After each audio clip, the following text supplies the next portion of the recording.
ሰላም ጓደኞች፣ ዛሬ ደግሞ አንድ የክህደት ውጤት በሆነ በቅናትና ብለት በታጀበ አስፈሪ የፍቅር ታሪክ ይዤላችሁ ቀርቤያለሁ። ፋታል አትራክሽን በተሰኘው በዚህ ፊልም ውስጥ የምናያት አሌክስ ፎረስት የተሰበረ ማንነትና የማይረካ የፍቅር ጥማት ያላት ሴት ናት። የታሪኩ መነሻ ዳን የተባለ ሰው በሚስቱ ላይ የፈጸመው ክህደት ቢሆንም አሌክስ ግን ለዚህ ክህደት የምትሰጠው ምላሽ ከማንኛውም ሰው ግምት በላይ ዘግናኝ ነው። ታሪኩ የሚጀምረው በአንድ ድግስ ላይ በሚለዋወጡ የአይን ጥቅሻዎች ነው። ዳንና አሌክስ እርስ በርስ ሲተያዩ በሺ የሚቆጠሩ ቃላት የማይገልጹት ስሜት ውስጥ ገቡ። ዳን የህግ ባለሙያ ሲሆን ባለቤቱ ከከተማ ውጪ በወጣችበት አጋጣሚ አሌክስን ለእራት ይጋብዛታል። ያ ምሽት ግን በእራት ብቻ አላበቃም። ብዙም ሳይቆዩ በአሌክስ ቤት ውስጥ በስሜት ተጠላለፉ። ለዳን ይህ ድርጊት ልክ እንደ ማንኛውም ወንድ ለጥቂት ጊዜ ተዝናንቶ የሚመለስበት ድብቅ ደስታ ብቻ ነበር። ነገር ግን ዳን ጨዋታውን ጨርሶ ወደ ቤቱ ሊመለስ ሲል የአሌክስ እውነተኛ ማንነት መገለጥ ጀመረ። ዳን ሊሄድ መሆኑን ሲነግራት ነገሮች ተቀያየሩ። አሌክስ ግንኙነታቸውን እንዲቀጥል በመፈለግ እና ዳን እንዳይሄድ ለመጎተት ስትል በጭካኔ የገዛ እጇን በቢላዋ አረደችው። ይህ ድርጊት አሌክስ ውስጥ ያለውን ጥልቅ የሆነ ብቸኝነት እና ድብርት ስሜት ብቻ ሳይሆን ወንዱን በሐዘኔታ ስሜት ጠፍንጎ ለማቆየት የምታደርገው የእብደት ሙከራ መሆኑን ያሳያል። ዳን አሌክስን አረጋግቶና ዶክተር ጋር እንደምትሄድ ቃል አስገብቶ ወደ ቤቱ ተመለሰ።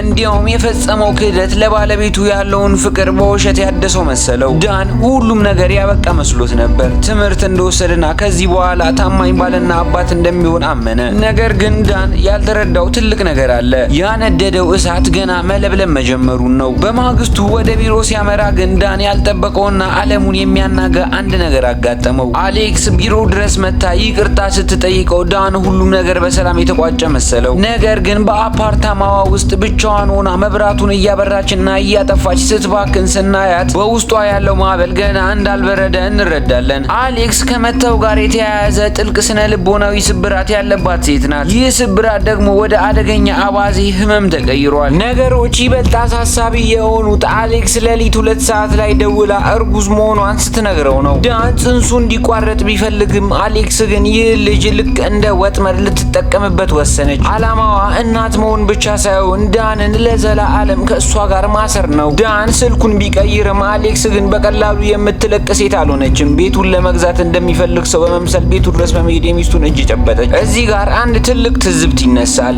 ዳን ሚስቱን በመክዳቱ ጥፋተኛ ቢሆንም አሌክስ ግን የምትጫወተው ጨዋታ እጅግ የረከሰ ነው። ዳን ያገባ መሆኑን እያወቀች ግንኙነት ውስጥ ከገባች በኋላ ህጉን አላውቅም ነበር ልትል አትችልም። የአንድ ሳምንት ግንኙነት ተከትሎ የአንድን ሰው ህይወትና ቤተሰብ ለማፍረስ መነሳት ግን የንጹህ ፍቅር ምልክት ሳይሆን የቆሰለ አእምሮ ውጤት። ዳን ትዕግስቱን ሙጥጥ አድርጎ ጨርሶ ወደ አሌክስ አፓርታማ በማምራት ቤተሰቡን ካልተወች እንደሚገላት ዛተባት። ሁኔታው አሁን ከቁጥጥር ውጭ ሆኗል። ዳን ድብቅ ግንኙነቱን ለመሸፈን ሲል አፍቃሪውን ማስፈራራቱ፣ አሌክስ ደግሞ እሱን የግል ንብረቷ ለማድረግ የምትሄድበት ርቀት። አሁን ታሪኩ ከመደበኛ የባልና ሚስት ጠብ ወጥቶ ወደ አስፈሪው የጭካኔ ዓለም ተሸጋግሯል። አሌክስ ለዳን ያላት አባዜ አሁን ወደ አውሬነት ተቀይሯል። የዳንን መኪና በአሲድ ከማውደም ጀምሮ የሚረብሹ የድምጽ ካሴቶችን እስከ መላክ እና ቤተሰቡን እስከ መከታተል ደርሳለች። ይባስ ብሎም የልጆቹን የቤት እንስሳ ጥንቸል አርዳ በሚፈላዋ ውስጥ በመክተት ያሳየችው ጭካኔ አሌክስ ከእንግዲህ ፍቅር የምትፈልግ ሴት ሳትሆን የዳንን ህይወት ለማጥፋት የተነሳች አውሬ መሆኗን ያረጋግጣል። ይህ ያልተገደበ እብደት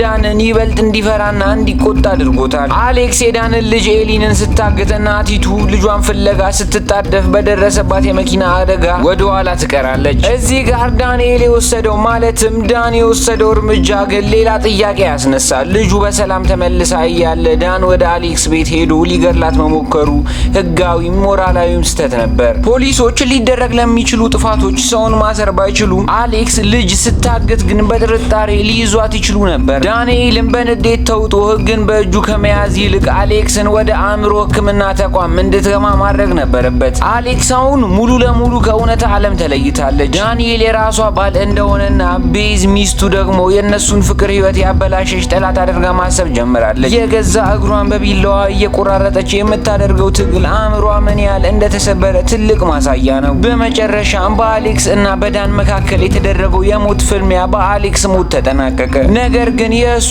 ሞት ለዳን እና ለቤተሰቡ እፎይታን አላመጣም። ይልቁንም ዳንኤል ለፈጸመው ስህተት የማይሽር ጠባሳና የህሊና ቁስል ጥሎበት አለፈ። የሚገርመው ነገር ግን የታሪኩ መጀመሪያ ስክሪፕት ሌላ ፍጻሜ ነበረው። አሌክስ የዳንን ቢላዋ ወስዳ ራሷን በራሷ በማረድ ዳን የገደላት እንዲመስል በማድረግ ራሷን እንደ መስዋዕትነት ትቆጥር ነበር። የአሌክስን ድርጊቶች ስንመረምር የስነ ልቦና ባለሙያዎች የሚስማሙበት አንድ ትልቅ እውነት አለ። አሌክስ ቦርደር ላይን ፐርሰናሊቲ ዲስኦርደር በተሰኘው የአእምሮ ህመም ትሰቃይ ነበር። ከመጠን ያለፈ የመተው ፍርሃት፣ ያልተረጋጋ ግንኙነት፣ ራስን የማጥፋት ዝንባሌና ድንገተኛ ንዴት የዚህ ህመም ምልክቶች ናቸው። በገሃዱ ዓለም ግን በዚህ ህመም የሚጠቁ ሰዎች በብዛት ጉዳት የሚያደርሱት በራሳቸው ላይ እንጂ በሌሎች ላይ አይደለም። አሌክስ በመሰረቱ ጥልቅ ብቸኝነት ያጠቃት እና እርዳታ የሚገባት ሴት ነበረች። የጥቂት ቀናት ግንኙነቷን ወደ አባዜ የቀየረው ይኸው እርዳታ የመፈለግ ስሜቷ ነበር። ዳንኤል የፈጸመው ስህተት እና የአሌክስ ያልታከመ ህመም ተዳምረው የአንድን ቤተሰብ ሰላም አደቀቁ፣ የአንዲትን ሴት ህይወትም ቀጠፉ። ይህ ታሪክ የሚያስተምረን ያልታከመ የአእምሮ ህመምና ጥንቃቄ የጎደለው ውሳኔ ወደ ምን አይነት የጥፋት ጎዳና እንደሚመራን ነው። ጓደኞች፣ ስለ አሌክስ ፎረስት የነበረን ትንታኔ በዚህ ይጠናቀቃል። ጥፋተኛዋ እሷ ብቻ ናት ወይስ ዳንኤልም ተጠያቂ